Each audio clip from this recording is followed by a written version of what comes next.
Welcome to news alerts. Vizag steel plant కు 11,440 కోట్ల ఉద్దీపన ప్యాకేజ్ ఇస్తున్నట్లు అధికారిక ప్రకటన చేయడంపై ఏపీ ముఖ్యమంత్రి చంద్రబాబు హర్షం వ్యక్తం చేశారు. రాష్ట్ర ప్రజలకు ఇకపై అన్ని మంచి రోజులేనని చంద్రబాబు ఆనందం వెలుబుచ్చారు. ఉక్కు పరిశ్రమకు కేంద్రం ప్యాకేజీ ప్రకటించడం చారిత్రాత్మక నిర్ణయమని కొనియాడారు. ఏపీ ప్రజలు గర్వించదగిన విషయమని వ్యాఖ్యానించారు. విశాఖ ఉక్కు పరిశ్రమ పట్ల సానుకూలంగా స్పందించి ప్యాకేజీ ప్రకటించినందుకు ప్రధాని నరేంద్ర మోదీకి కృతజ్ఞతలు తెలియజేస్తున్నారని కేంద్ర ఆర్థిక మంత్రి నిర్మలా సీతారామన్, కేంద్ర ఉక్కు శాఖ మంత్రి కుమారస్వామికి ప్రత్యేక కృతజ్ఞతలు తెలుపుకుంటున్నారని చంద్రబాబు పేర్కొన్నారు.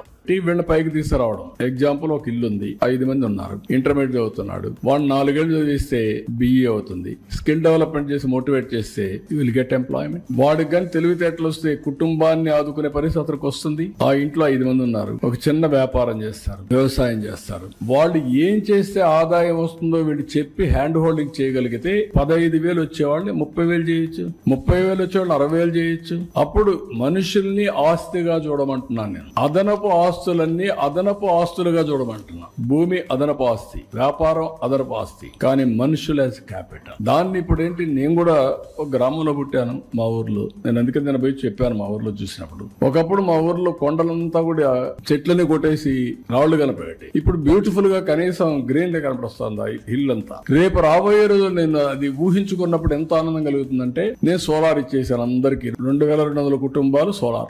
సోలార్ ఇచ్చేసిన తర్వాత 2,200 కుటుంబాలు ఓన్ వెహికల్ ఛార్జ్ చేసుకుంటే ఇంకా పొల్యూషన్ లేదు.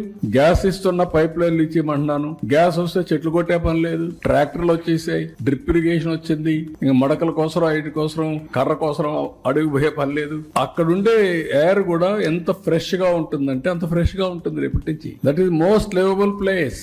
అక్కడుండే వాళ్ళకి ఏం చేశాను నేను, గవర్నమెంట్ లో చేసినప్పుడు ప్రతి ఒక్క ఇంటికి గ్యాస్, నీళ్లు, ట్యాప్, కళ్యాణ్ డ్యామ్ ఉంది, అక్కడి నుంచి నీళ్లు ఇమ్మన్నాం. అదే మరి టాయిలెట్స్ ఇచ్చేయమన్నాం. ఇండ్లో ఒక 250 ఇండ్లు లేవు, అందరు కట్టించేసేమన్నాం. మినిమం నీడ్స్ అది విలేజ్, మినిమం నీడ్స్ అది గ్రామం చేసి ఎకనామిక్ యాక్టివిటీకి వెళ్తున్నాం. ఇక్కడ శ్రీ సిటీ ఉంది, వాళ్ళని ఒక పైలట్ తీసుకోమన్నాం. 1 family 1 entrepreneur, skill development, employment generation, ఇవన్నీ వాళ్ళు చేయమంటున్నా. మొత్తం అక్కడ నేచురల్ ఫార్మింగ్ కి వెళ్ళిపోతున్నాం. మ్యాంగో గార్డెన్ ఉంది, చెట్లు ఇక్కడ డయాగ్నస్, డ్రోన్ పంపించి, ఇప్పుడు పామాయిల్ ఉంది. పామాయిల్ ఏం చేస్తున్నారంటే ఒక డ్రోన్ పంపిస్తారు, అది తిరుగుతా ఉంటుంది. తిరిగిన తర్వాత ఏ చెట్టు అయినా గానీ డిసీజ్ వచ్చినా, వీక్ అయితే, అన్హెల్తీ ప్లాంట్ ఉంటే ఐడెంటిఫై చేసి ఇమీడియట్ చెప్తే అక్కడ టీం వెళ్ళి దాన్ని రెక్టిఫై చేస్తారు real time. That is where technology is a big handy. మీరు గుర్తుపెట్టుకోవాల్సిన పాత రోజుల మారిగా మడకలు దున్నే పని లేదు. అందుకని నేను అంటున్నా, హార్డ్ వర్క్ కాదు స్మార్ట్ వర్క్ చేయండి అని. తెలుగుగా బతికేది నేర్చుకోండి, ఉద్యమాలు చేయడం కాదు అని చెప్తాను. ఉద్యమాలు చేసే రోజులు కూడా అయిపోయినాయి. ఇంకా సింగపూర్ తో తెలంగాణ ప్రభుత్వం కీలక ఒప్పందం కుదుర్చుకుంది. యంగ్ ఇండియా స్కిల్ యూనివర్సిటీలో భాగస్వామ్యం అయ్యేందుకు సింగపూర్ కు చెందిన ఇన్స్టిట్యూట్ ఆఫ్ టెక్నికల్ ఎడ్యుకేషన్ ముందుకొచ్చింది. తెలంగాణ ముఖ్యమంత్రి రేవంత్ రెడ్డి, మంత్రి శ్రీధర్ బాబు సమక్షంలో Singapore institute of technical education, young India Skill university అధికారులు ఒప్పందాలపై సంతకాలు చేశారు. ఐటీఈ పరిశీలన అనంతరం జరిగిన చర్చలు, సంప్రదింపుల మేరకు తెలంగాణలో స్కిల్ డెవలప్మెంట్ కార్యక్రమంలో భాగస్వామ్యం కావడానికి సంబంధించి సీఎం సమక్షంలో ఐటీఈ అధికారులు, Young India Skill University vice chancellor VSS Subbarao ఒప్పందాలపై సంతకాలు చేశారు.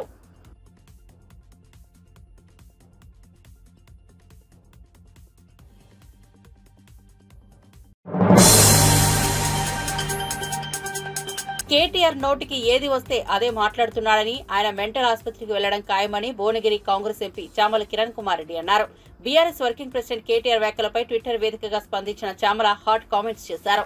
తెలంగాణలో కాంగ్రెస్ ప్రభుత్వం 6 గ్యారంటీలు కాదు కదా, అర గ్యారంటీ కూడా చేయలేదని కేటీఆర్ చెబుతున్నారని, 2014 నుంచి 18 వరకు గుండు సున్నా చేసిన మీరా చెప్పేది అని ఫైర్ అయ్యారు. అలాగే మీ మేనిఫెస్టోలో 20% కూడా చేయకుండా నోటికి వచ్చినట్లు మాట్లాడుతుంటే తెలంగాణ ప్రజలు ఏమనుకుంటారు అనే సోయ కూడా కేటీఆర్ కు లేదని విమర్శించారు. అంతేకాక అధికారం పోయి నిద్ర పట్టక చెప్పిందే చెబుతున్నారని, ఎన్నిసార్లు చెప్పినా ప్రజలు నమ్మే పరిస్థితిలో లేరని అన్నారు.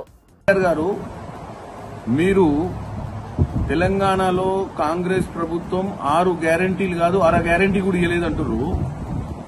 మీరా చెప్పేది 2014-18 మేనిఫెస్టోలో గుండు సున్నా మీరు చేసింది 20% కూడా చెయ్యండి. మీరు ఈ రోజు నోటికొచ్చిందల్లా మాట్లాడుతుంటే తెలంగాణ ప్రజలు చూసి ఏమనుకుంటారని ఒక ఆలోచన కూడా లేదు. అధికారం కోల్పోయిన తర్వాత నిద్ర పట్టక ఏది పడితే అది చెప్పిందే చెప్పి ఎన్నిసార్లు చెప్తారు? ఏకకాలంగా నువ్వే మన ఈ మధ్య ఒప్పుకున్నాం, మేము 10 సంవత్సరాలల్లా రైతులకు అన్ని రకాలుగా 85,000 కోట్ల రుణమాఫీ చేసినామని చెప్పి అన్ని కలిపి మేము ఒక్క సంవత్సరంలోనే రైతుకు 50,000 కోట్ల పైచిలకు రుణమాఫీయే కాకుండా రకరకాల స్కీమ్ల ద్వారా ఇచ్చినాం. ఓన్లీ రుణమాఫీయే మేము దగ్గర 24 లక్షల మంది రైతులకు 21,000 కోటి మేము ఏకకాలంగా ఇచ్చినాం. మీరు ఇచ్చింది మిత్తి మాత్రమే. ప్రతి సంవత్సరం 5,000 రైతు బంధు కింద ఇచ్చారు. మేము ఆల్రెడీ రైతులకు చెప్పినాం, రైతు భరోసా అనేది ఎవరైతే రైతులు పొలం చేసుకుంటారో వాళ్ళకే ఇస్తాము. రోడ్లు రప్పలు ఏమంటారు రియల్ ఎస్టేట్ చేసిన భూములకు మీ మాదిరిగా ఇయ్యమని చెప్పి. ఎందుకంటే ప్రజాధనాన్ని దుర్వినియోగం చేయము. రైతులకి ఇస్తానది రైతులకే ఇస్తాం. ఎందుకంత ఆవేశపడుతున్నావు? ఓ పక్కన నువ్వు చేసినటువంటి దౌర్భాగ్యపు చర్య హెచ్ఎండిఏ పైసలు తీసుకొని దారదత్తం నీ దోస్తుల కోసం చేసుకున్నది కాకుండా ఇప్పుడు తప్పుడు ప్రచారం చేస్తూ ఢిల్లీలో రేవంత్ రెడ్డి గారు ఏదో చెప్తుండు. కాంగ్రెస్ ప్రభుత్వం మీ నాయన చెప్పిండా కాంగ్రెస్ ప్రభుత్వం మోసం చేస్తుంది ప్రజలని? తెలంగాణ మీ నాయన ఇచ్చిండా? యూపీఏ ప్రభుత్వం ఉన్నప్పుడు తెలంగాణ ఇచ్చిందన్న ఒక్క సోయి కూడా లేదు నీకు. నువ్వు మీ నాయన మీ కుటుంబ సభ్యులంతా పోయి సోనియా గాంధీ కాళ్ల మీద పడ్డ ఫోటోలు ఇంకా ఉన్నాయనేది మర్చిపోతున్నావు. నువ్వు కాంగ్రెస్ వాళ్ళు మోసం చేస్తారని చెప్తే కూడా ఆడబిడ్డలు ఇల్లేదా? ఏం మాట్లాడుతున్నావు కేటీఆర్? నువ్వు 2014-18లో ఒక్క పైసా పనికిరాని రాజకీయం చేసిరు, పనికిరాని రాజ్యం వెళ్ళిరు మీరు. నువ్వు యువరాజు అనుకున్నావు, మీ నాయన రాజు అనుకున్నావు. నీ అంతా పక్కడ పోయి మొత్తం రాష్ట్రాన్ని అప్పులపాలు చేసి 7 లక్షల కోట్లు అప్పు చేసిన మీరా మాకు చెప్పేది? మాకు సంవత్సరం జరిగింది, ఇంకా 4 సంవత్సరాలు ఉందని పదే చెప్తున్నా. 4 సంవత్సరాలలో మేమేం చేయకపోతే ప్రజలు మాకు బుద్ధి చెప్తారు. నువ్వు కాదు బుద్ధి చెప్పాల్సింది. నువ్వు చేసిన తప్పుల్ని కప్పిపుచ్చుకునే ప్రయత్నం చేస్తున్నావు. నువ్వు ఏదన్నా ఉంటే మంచి అపోజిషన్ లీడర్ గా వాస్తవాలు చెప్పు. 6 గ్యారెంటీలు కదా, 1/2 గ్యారెంటీ అని ఎట్లా అంటావు చెప్పు. నోరు గుల కాబట్టే. కాకపోతే 21,000 కోటి ఇచ్చింది ఏంది అకౌంట్లలో పడ్డది వాస్తవం కాదా? ఉచిత బస్సు నడుస్తలేదా? 200 రూపాయల యూనిట్ల కరెంటు నడుస్తలేదా? 500 సిలిండర్ నడుస్తలేదా? ఏం మాట్లాడుతున్నావు కేటీఆర్? 1/2 గ్యారెంటీ లేదు, పావు గ్యారెంటీ లేదు. మెంటలెక్కిందా ఏంది నీకు? అతి త్వరలో నువ్వు ఇంకా చాలా స్కాములు నీ బయటకు వస్తాయి. నువ్వు లాస్ట్ కు మెంటల్ ఆసుపత్రికే పోవాల్సి వస్తుంది కేటీఆర్. నీకు జాగ్రత్త చెప్తున్నా.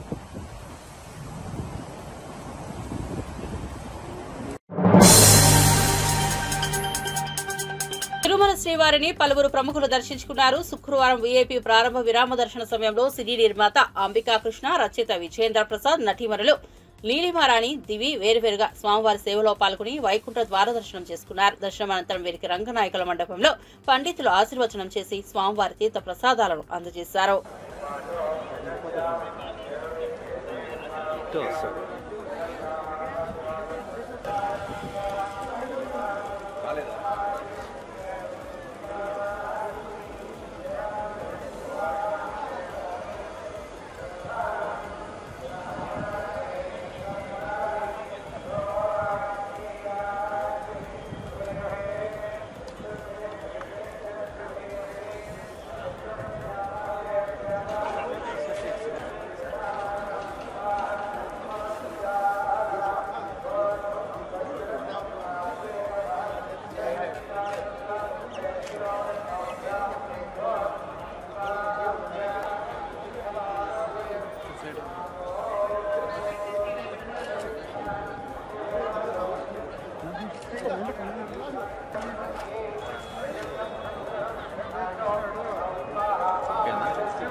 Victory Venkatesh blockbuster hit machine Anil Ravipudi most successful banner Sri Venkateswara creations Pongal blockbuster సంక్రాంతికి వస్తున్నాం దిల్ రాజు సమర్పణలో శిరీష్ ఈ చిత్రాన్ని గ్రాండ్ గా నిర్మించారు. మీనాక్షి చౌదరి, ఐశ్వర్య రాజేష్ హీరోయిన్స్ గా నటించారు. Sensational composer Bheems Ceciroleo chart blaster music ఇచ్చారు. ప్రపంచవ్యాప్తంగా ప్రేక్షకుల ముందుకొచ్చిన ఈ చిత్రం అందరినీ అలరించి పొంగల్ బ్లాక్ బస్టర్ విజయాన్ని అందుకుంది. ఈ సందర్భంగా చిత్ర యూనిట్ సక్సెస్ మీట్ నిర్వహించింది. సక్సెస్ మీట్ లో విక్టరీ వెంకటేష్ మాట్లాడుతూ ఈ సంక్రాంతి మా సంక్రాంతికి వస్తున్నాం సినిమాని ఇంత బాగా రిసీవ్ చేసుకున్న ఆడియన్స్ ఫ్యాన్స్ కి మనస్ఫూర్తిగా థ్యాంక్ యూ. నేను ఫ్యామిలీ సినిమా చేసిన ప్రతిసారి ఆడియన్స్ థియేటర్ కు వచ్చి ఎంజాయ్ చేయడం, వారిలో నవ్వులు చూడటం, డిఫరెంట్ కైండ్ ఆఫ్ ఎమోషన్ సంక్రాంతికి వస్తున్నామని చెప్పారు. అదే రోజున వచ్చి ఇంత పెద్ద హిట్ అయినందుకు చాలా ఆనందంగా ఉంది. దిల్ రాజు, శిరీష్ కు ఇది మరో big hit. Aishwarya, Meenakshi team అందరి విషయంలో చాలా ఆనందంగా ఉన్నాను. అందరికీ థ్యాంక్స్ అని అన్నారు.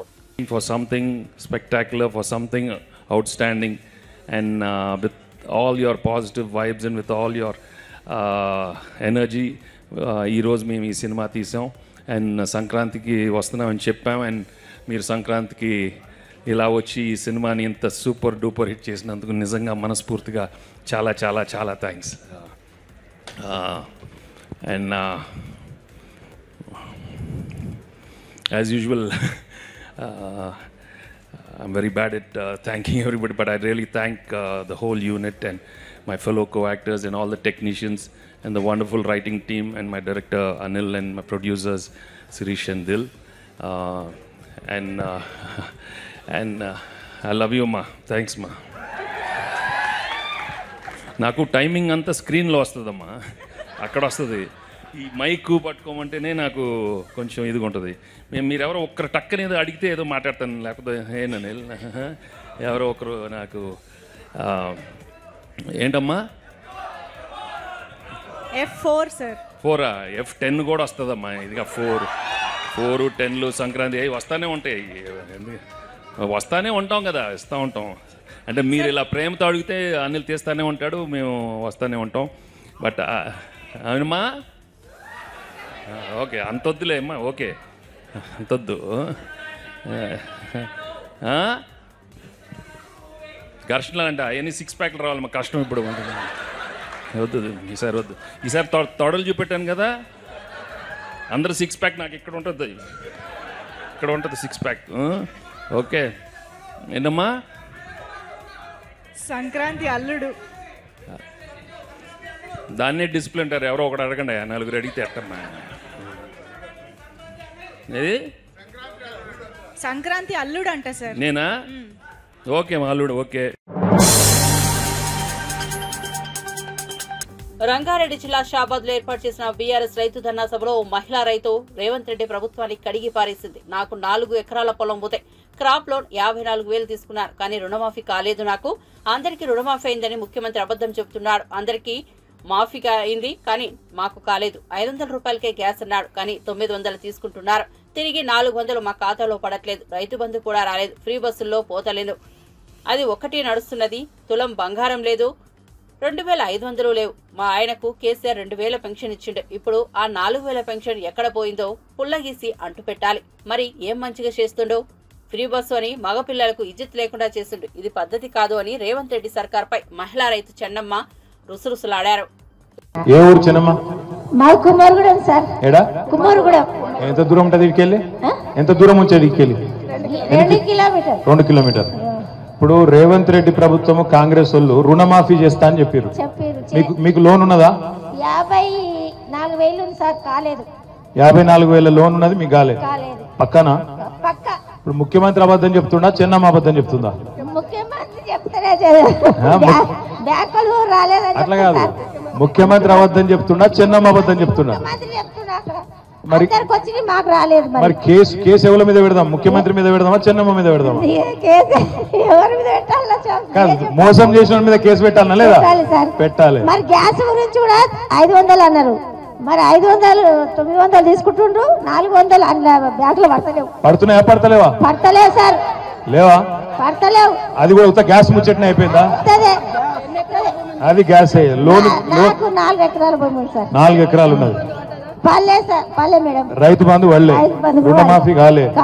తులం బంగారం వచ్చిందా మరి? తులం బంగారం లేదు, 2000 వేయలేవు. మా ఆయనకు 200 పింఛన్ ఇస్తారు. మీ ఆయనకు 2000 పింఛన్ ఎవరు ఇచ్చారు? మా కేసీఆర్. ఈయన ఇయ్యలే కదా మరి. మరి నేను 4000 ఇస్తాను కదా. అదే ఎక్కడ పోయిందో ఆయన దొక్కపోయాడు. ఆయన ఉన్నాడు ఏం మంచి చేస్తాడు సార్. ఆడపిల్లలకు పిరి బస్సులు అన్ని ఇజ్జత లేకుండా చేసి మోపిల్లలు లేదు. మేము ఆడపిల్లలు వేడున్నాం, మోపిల్లలు లేదు, మేము ఆడపిల్ల వేడున్నాము. వాళ్ళు ఉంటేనే మేము కదా. నువ్వు లాజికల్ గా అడిగితే నేనేం చెప్తాను? లాజిక్ తో పద్ధతి కాదు సార్. పద్ధతి కాదా? కాదు. సరే నేను చెప్తా. మరి ఎక్కడ ఎదురుగా పడితే చెప్తా, కానీ తప్పించుగా తిరుగుతుండే ఏం చేయాలి? తిరిగితే గెలిపిస్తాం ఈసారి. రైట్. థ్యాంక్ యూ చిన్నమ్మ.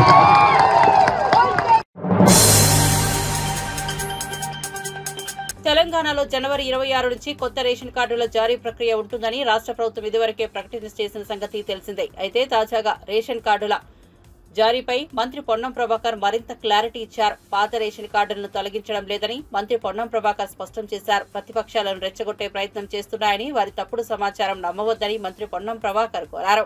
తెలంగాణలో జనవరి 26 నుంచి కొత్త రేషన్ కార్డుల జారీ ప్రక్రియ ఉంటుందని రాష్ట్ర ప్రభుత్వం ఇదివరకే ప్రకటన చేసిన సంగతి తెలిసిందే. అయితే తాజాగా కొత్త రేషన్ కార్డుల జారీపై మంత్రి పొన్నం ప్రభాకర్ మరింత క్లారిటీ ఇచ్చారు. జనవరి 26 నుంచి కొత్త రేషన్ కార్డులు ఇవ్వనున్నాం. ఇందుకు సంబంధించి గ్రామాల్లో సర్వే జరుగుతోంది.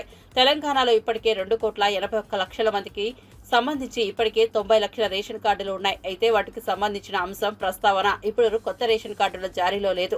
గత 10 ఏళ్లుగా కొత్త రేషన్ కార్డు కోసం ఎదురు చూస్తున్న వాళ్లకు, కొత్త కుటుంబాలు ఏర్పడిన వారికి అర్హత ఉన్న ప్రతి ఒక్కరికి కొత్త రేషన్ కార్డులు జారీ చేయబోతున్నామని మంత్రి పొన్నం ప్రభాకర్ తెలిపారు. ఈ విధంగా లేదా ఈ ఊరాడి ఇంకో ఊరికి పోయి అట్లా కొంత మార్పులు చేర్పులకు సంబంధించిన అంశం కావచ్చు, లేదా అర్హత ఉండి, మళ్ళీ చెప్తాను స్పష్టంగా, అర్హత ఉండి కొత్త రేషన్ కార్డు రానటువంటి వాళ్ళందరికీ 10 సంవత్సరాలుగా కొత్త రేషన్ కార్డు కావాలి, నాకు అర్హత ఉంది, ఈ ప్రభుత్వం ఇస్తలేదని నిరాశపడ్డ వాళ్ళందరికీ శుభవార్త. వాళ్ళందరికీ జనవరి 26 వరకు. అయితే ఇందులో ఎప్పుడూ తప్పులు లెక్క పెట్టే ప్రతిపక్షాలు దీన్ని కూడా రాజకీయం చేసి గ్రామాల్లో సర్వే జరిగే సందర్భంగా ఒక అంశం చర్చ చేస్తాను. ఇప్పుడు పాత రేషన్ కార్డు, కొత్త రేషన్ కార్డు గ్రామ సభలలో ఎప్పుడైనా ఎవరైనా పెట్టుకొని చర్చ చేసుకోవచ్చు. ఎలిజిబిలిటీ రానులు ఎవరైనా ఉన్నా కూడా మళ్ళీ రాష్ట్ర వ్యాప్తంగా రేషన్ కార్డుకు అర్హత ఉండి రాకుంటే ఎవరైనా మీ సంబంధిత అధికారికి కానీ మీ దగ్గరలో ఉన్నటువంటి ప్రజాప్రతినిధికి ఏ నియోజకవర్గమైనా సరే మీరు విజ్ఞాపన పత్రం ఇవ్వచ్చు. దయచేసి అనవసరంగా ఎక్కడైనా పొరపాటున ప్రతిపక్షాలు రెచ్చగొడితే దయచేసి దానికి సంబంధించి ఎవరు కూడా అటువంటి రెచ్చిపోయే తప్పుడు సమాచారాన్ని స్వీకరించొద్దని కోరుతాను. మళ్లీ చెప్తున్న తెలంగాణ రాష్ట్ర మంత్రిగా తెలంగాణలో ఇప్పటికే 90 లక్షల మందికి రేషన్ కార్డు ఉంది. దాదాపు 2,81,00,000 మందికి రేషన్ కార్డులు ఉన్నాయి. వాటికి సంబంధించిన ఎక్కడ కూడా రివ్యూ గాని, తొలగించడం గాని, జమ చేయడం గాని అటువంటిది ఏమి జరుగుతలేదు. ఇప్పుడు కొత్తగా ఎవరికైతే ఎలిజిబిలిటీ ఉండి, మళ్ళీ చెప్తున్నా ఎలిజిబిలిటీ క్రైటీరియా ఎవరైనా కాదన్నారు కాదు, ఎలిజిబిలిటీ క్రైటీరియా ఉండి ఎవరికైనా రేషన్ కార్డు రాకపోతే వాళ్ళకు రేషన్ కార్డు కోసం మీ దగ్గర ఉన్నటువంటి అధికారిని కానీ ప్రజాప్రతినిధి కానీ నేరుగా కలిసే అవకాశం ఉంది. దయచేసి ఇలా కన్ఫ్యూజన్ అవసరం లేదు. ఎవరైనా ఏదైనా తప్పుడు సమాచారం ఇస్తే దాన్ని విశ్వసించొద్దని కోరుతా ఉన్నా.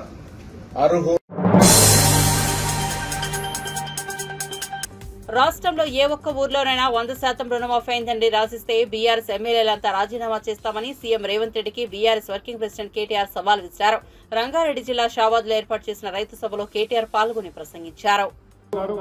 గౌరవనీయులు పెద్దలు ఆర్ఎస్ ప్రవీణ్ కుమార్ గారు, వికారాబాద్ జిల్లా పార్టీ అధ్యక్షులు మాజీ శాసనసభ్యులు సోదరుడు ఆనంద్ గారు, గౌరవ శాసనసభ్యులు మషీరాబాద్ అన్న ముఠా గోపాల్ గారు, గౌరవనీయులైన హుజూరాబాద్ శాసనసభ్యుడు తమ్ముడు కౌశిక్ రెడ్డి గారు, గౌరవనీయులు పరిగి మాజీ ఎమ్మెల్యే సోదరులు మహేశ్వర్ రెడ్డి గారు, గౌరవనీయులు షాద్ నగర్ మాజీ శాసనసభ్యులు అన్న అంజయ్ యాదవ్ గారు, పెద్దలు క్యామ మల్లేష్ గారు, నాగేందర్ గౌడ్ గారు, అదేవిధంగా మీ అందరికీ సుపరిచితుడు తమ్ముడు యువ నాయకుడు, తప్పకుండా తొందరలో జరగబోయే ఎన్నికల్లో ముమ్మాటికి కాబోయే ఎమ్మెల్యే తమ్ముడు పట్లోళ్ళ కార్తిక్ రెడ్డి గారు, అదేవిధంగా ఈ రోజు ఇక్కడికి వస్తే షాబాద్కి వస్తే రైతు దీక్ష కార్యక్రమానికి, రైతు ధర్నా కార్యక్రమానికి వస్తే నాకైతే నిరసన కార్యక్రమానికి వచ్చినట్టు అనిపించలే.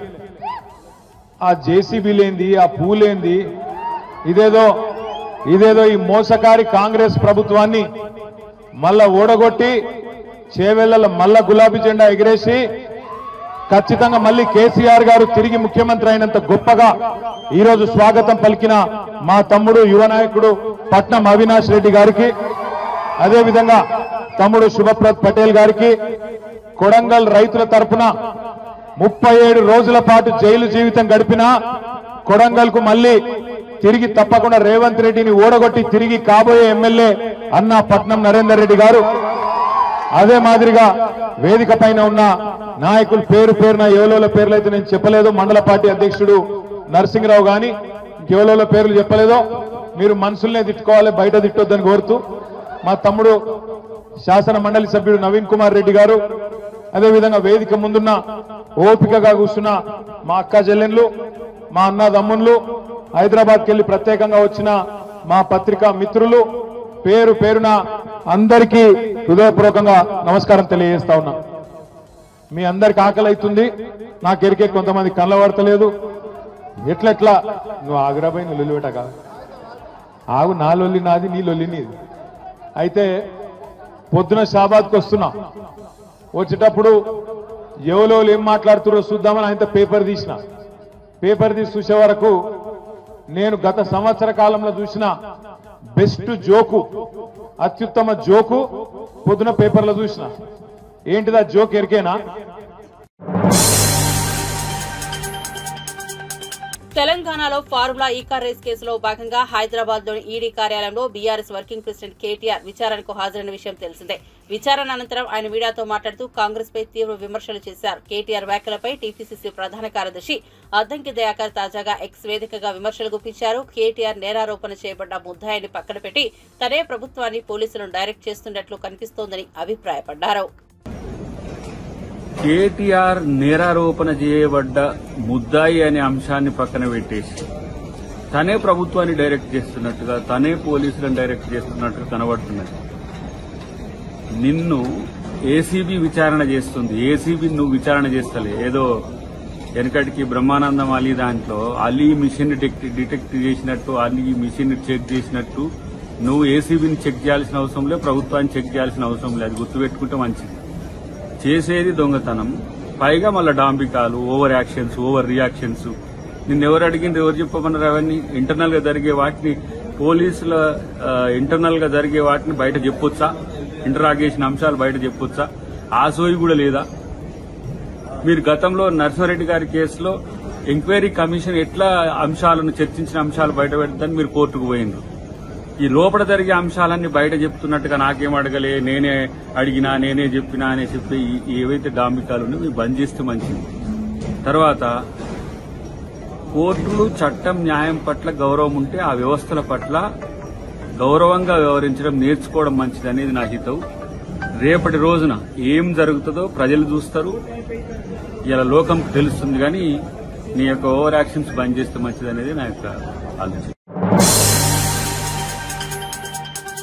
ఢిల్లీ అసెంబ్లీ ఎన్నికల సందర్భంగా బీజేపీ మేనిఫెస్టోను విడుదల చేసింది. సంకల్ప పత్ర పార్ట్ 1 పేరుతో బీజేపీ చీఫ్ జేపీ నడ్డా మేనిఫెస్టోను ప్రకటించారు. తమ పార్టీ అధికారంలోకి వస్తే గర్భిణీలకు 21,000 ఆర్థిక సాయం అందిస్తామంది. అంతేకాకుండా 6 పౌష్టికాహార కిట్లు ప్రస్తుతం తొలి సంతాన సమయంలో 5,000 ఇస్తుండగా రెండో సంతానానికి 6,000 అదనంగా ఇస్తామన్నారు.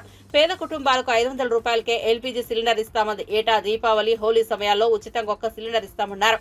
మహిళా సమృద్ధి యోజన కింద ఢిల్లీలోని మహిళలకు నెలకు 2,500 ఆర్థిక సాయాన్ని అందిస్తామన్నారు. 60 ఏళ్లు దాటిన వారికి పెన్షన్ ఇవ్వనున్నట్లు తెలిపారు.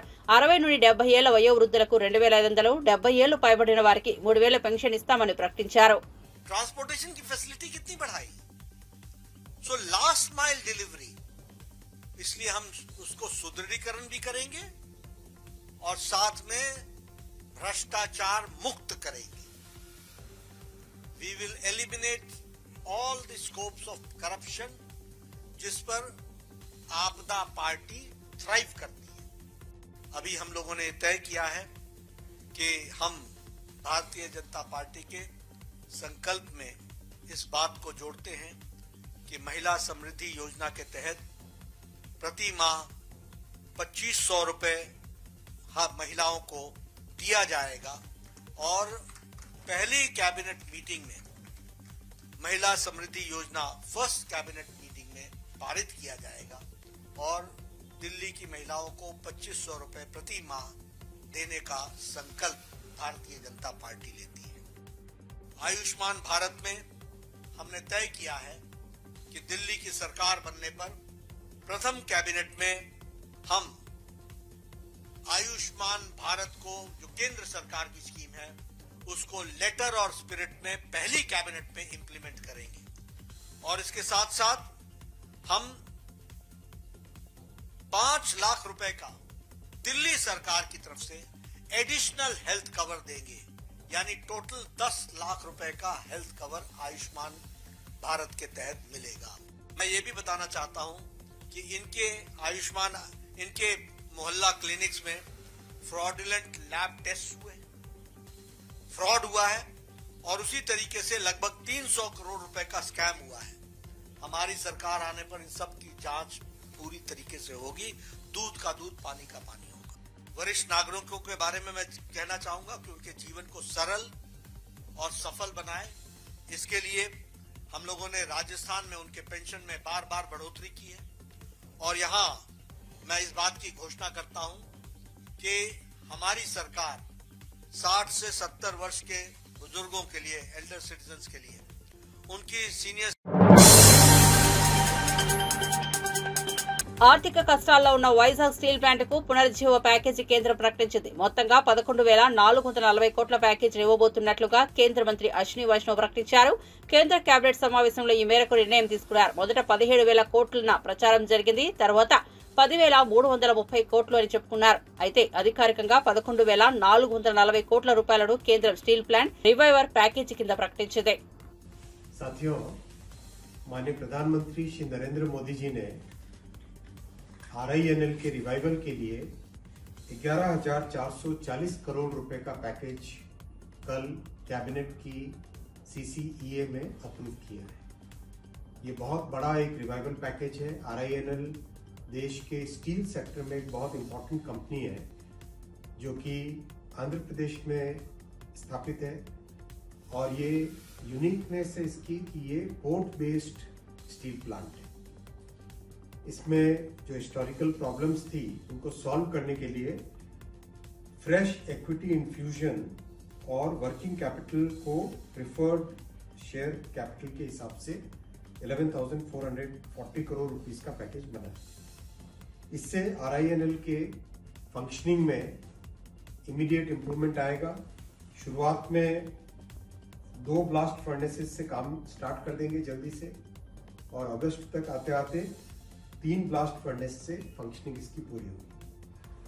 RINL के रॉ मटेरियल के टाइप के लिए भी काम चल रहा है, NMDC से टाइप है। साथ ही साथ RINL के जो सब्सिडियरी कंपनीज है उसमें भी ध्यान देकर रॉ मटेरियल की सिक्योरिटी लाई जा रही है। ओवरऑल जो माननीय प्रधानमंत्री जी का आत्मनिर्भर भारत का बहुत बड़ा एक विजन है, उसमें RINL की एक महत्वपूर्ण भूमिका रहेगी। भारत में जिस तरह से स्टील की डिमांड बढ़ रही है उसमें RINL एक महत्वपूर्ण भूमिका निभाएगा। RINL के सभी कर्मचारियों को और उससे जुड़े हुए सभी पूरे के पूरे इकोनॉमिक एक्टिविटीज में जुड़े हुए सभी लोगों को शुभकामना और माननीय प्रधानमंत्री जी को बहुत धन्यवाद कि इतना एक बहुत शानदार पैकेज, बहुत ही बड़ा एक पैकेज आपने अप्रूव किया।